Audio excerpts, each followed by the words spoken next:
Halo semua, balik lagi bareng aku, Firly. Nah, pada video kali ini aku mau ngebahas tentang latihan untuk tangan pada pasien stroke. Dengan latihan ini aku berharap untuk merangsang dari pergerakan dari si tangan dan juga untuk mencegah terjadinya kekakuan, teman-teman. Kamu penasaran kayak gimana? Kita langsung aja lihat ya di video yang ini.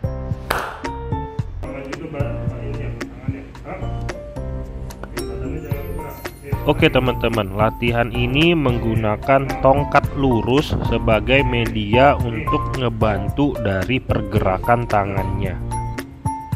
Latihannya pun cukup mudah, kamu cuman mengarahkan pasien untuk bergerak ke kanan, ke kiri, maju, mundur dengan memfasilitasi atau memegang dari si tangan si pasien.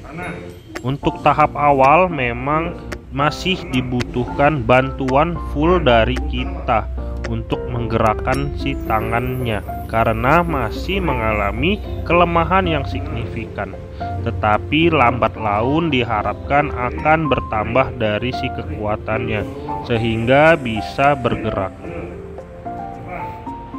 Nah, selain kita bantu, pasien pun bisa melakukan gerakan ini dengan cara dibantu sama tangan yang sehat, dan tangan yang mengalami stroke itu berada di bawah dan tangan yang sehatnya itu genggam tangan yang stroke-nya itu di atas.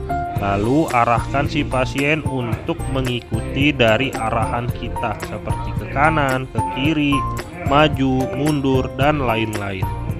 Latihan ini diharapkan agar mampu memaksimalkan atau merangsang dari si otot di daerah tangan. Nah teman-teman, kira-kira kayak gitu latihannya. Tentu saja latihan ini harus dikombinasi dengan program yang lain. Nggak bisa cuman mengandalkan satu jenis latihan ini, tetapi harus disusun secara terperinci per individu tergantung dengan kondisi si pasiennya. Oke, semoga kamu mengerti dan bermanfaat. Dadah.